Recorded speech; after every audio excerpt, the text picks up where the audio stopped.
Hey guys, welcome back. Today I want to share with you a few things that I do almost daily, and these are the rituals that really move the needle.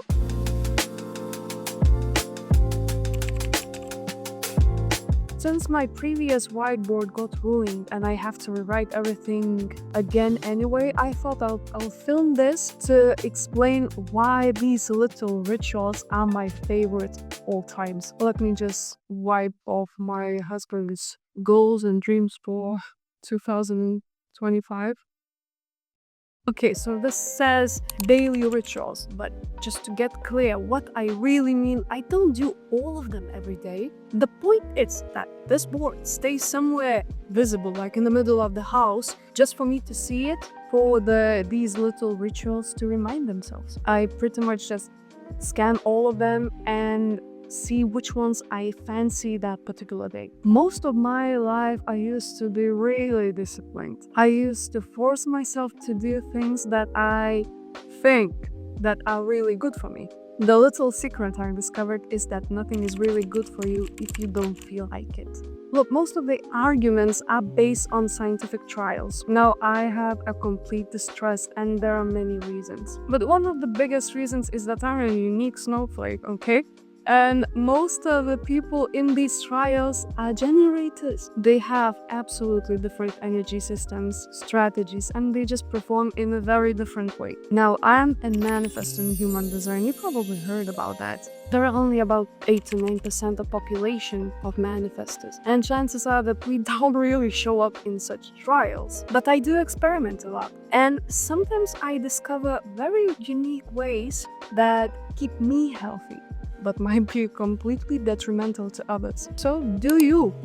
I'm not telling you to do anything that I do. Just if you're interested, listen, maybe try, maybe get some ideas from me and see what resonates with you. Now, these habits will be a few that make me and my family feel so much better. Don't trust my word. If you find something interesting here, that just try for yourself. I will split this into morning and evening activities. So say morning. So first one is gym. I go to the gym around 3 to 4 times a week these days, and I mean there are exceptions because just life happens, but at the moment I am not prepping for any competition and I'm walking as well. But if I go to the gym, that means I do really honest work there, and it's not about the quantity, it's about quality for me, especially at this time, and it works so much better. You'll see the gains. Gym is something that I fell in love back in the day when I was a teenager, and I lost about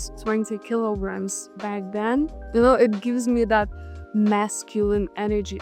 It's like I feel like I can move mountains then. Then yoga. Now this one I do about around 3 times a week, from 30 minutes to 1 hour sessions. Now yoga is the opposite of gym for me, and I love it in a very different way. Now, fluidity of movement, transition, focus on passive strength and flexibility makes me feel very feminine and more flexible in life as well. They say be like water and you'll be indestructible. Also, there is qigong. I don't do it every day, but sometimes I get too active and even yoga is too much of a stimulant for me. Qigong is something that declutters my mind. Then also hula hooping.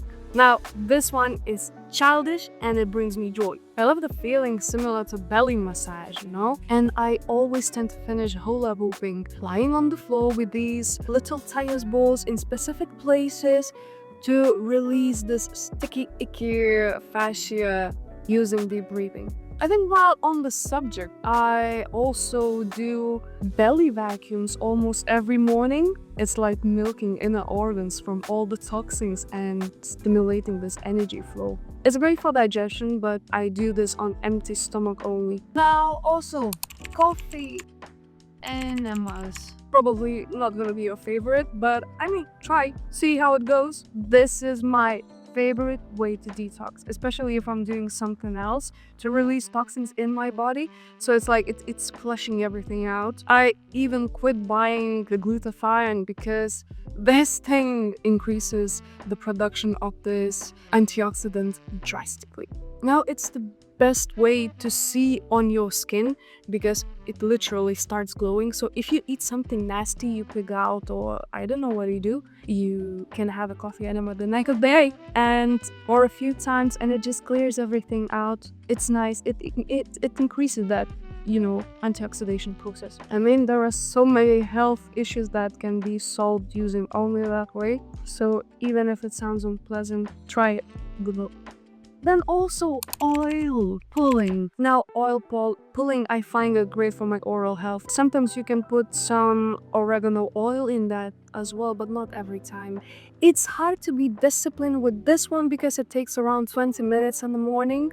Now, but I find my ways. My kid pees his bed at night. I go and shove a spoonful of coconut oil into my mouth, not to shout at him. Fantastic in many ways.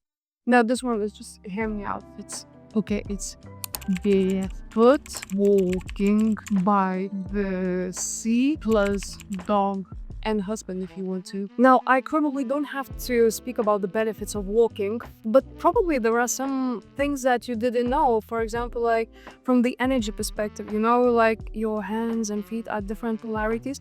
So, for example, while you go for a walk, you are just exchanging your polarities, if I'm saying it right, and it kind of rebalances the whole energy system for free. If it's warm enough, I try to go barefoot, and now I live by the sea, so it's just nice to breathe in that purified air. It energizes me, and I might take my dog for a walk because it's also nice to see him running around, and it's just joyful thing to do. It replenishes my energy in a tremendous way and relaxes my mind at the same time. So I try to focus on my breathing and swinging my arms as I go. Good stuff. Then evening. Now I'll call it a womb. So what I do, first thing I do in the evening when we are all ready to relax, is I trick my husband and my kids into doing the own chanting with me. In my opinion, if you are just starting to chant, it is the simplest way. And for me especially, it is so beneficial because I have my throat chakra activated. For you, I don't know, you'll have to check yourself, but for those fellows who have their throat chakras open, it's fantastic. And if you have kids and they are hyperactive, they can't relax in the evening, they don't want to go to sleep, just stop complaining and just start chanting with them. They won't follow your lead because they copy everything you do, and you'll see, it makes them so much more balanced. Not like calm, but it's more of a balance, and it's like a little game for them with their mommy. Then meditation. Of course, I try to do this every evening. Not that I do, but I try. So after we put our kids to sleep with my husband, we have our little date nights, and we usually start with a little meditation. It takes around 15 to 20 minutes, and it can be any meditation you like. It can be passive, it can be active. See what you're up for that evening. That stuff is powerful, and it gets better with time. I remember at first when I started meditating years ago, it was the most horrifying thing for me because I just could not sit for like even 5 minutes. It is so powerful, especially these days for people who are dopamine addicted. And also, if you fancy, there is this thing, ovarian breathing, which I'm talking to you ladies. So if you want to try that, find some information from Mantak Chia. I'll link it down below because that stuff is crazy as well. So I usually integrate that into my meditation, just a little ovarian breathing. I'm not gonna go into that much, but fantastic. Then we might read a bit. We might read separately or out loud. We might take some Osho cards. It's like a little inspiration, food for thought, something to talk about, and there's usually a little store, so there are cards. It's like that. It's really nice. Then I also try to drink some triphala every evening, especially when seasons are changing. So this is Ayurvedic thing, and it works on every dosha because it's 3 doshik, if I'm pronouncing it right. But anyways, it works fantastic, but it tastes like hell. You can experiment with that one, but it's really good for you.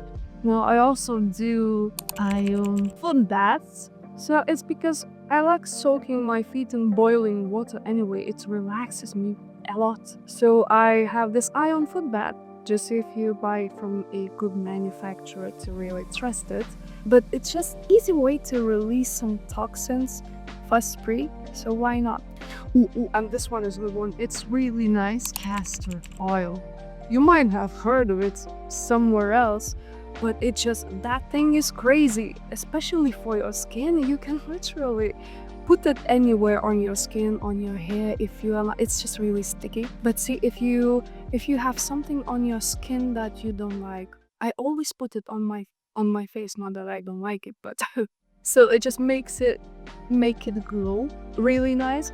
You can also put it really anywhere. If you have some scars on your skin, just try to do it every day and the scars will be gone quite quickly. So I just really like to put it on my feet as well after soaking them. It goes really deep under your skin, so it not only affects the skin but can help your inside organs and whatnot to release some lumps. I use it for fascia as well. Like I have some sticky fascia here after pregnancies, so it's nice after doing some belly massage to just massage it with castor oil as well. It just releases that stuff, but you have to be really disciplined with that and do it probably every day to see the benefits. So there you go. These are my little rituals. I hope you had some new ideas and are excited to try something. If so, let me know how it went in the comments and I'll be glad to see that somebody is listening to me. Cool.